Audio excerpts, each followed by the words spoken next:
musibah tersebut kembali mengingatkan kita bahwa penanggulangan bencana bukan hanya urusan pemerintah, tetapi merupakan tanggung jawab kita bersama.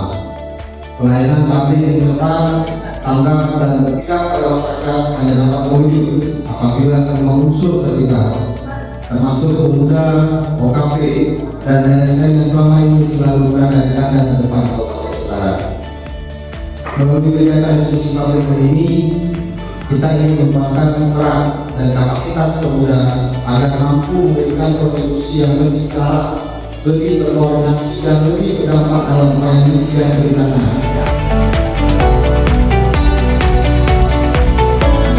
Ini belajar matematika. Kalau buku ini guru E ini tidak bisa matematika. Dia nggak tahu 1 tambah 1 sama dengan 2 nggak tahu.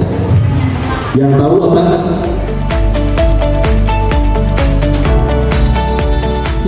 Muda LSM yang tahu, tidak terlalu cek. Dan saya yakin bahwa Bapak Ibu yang hadir hari ini adalah jiwa yang tahu, dibuktikan dari wajah-wajah yang ada tetap betah.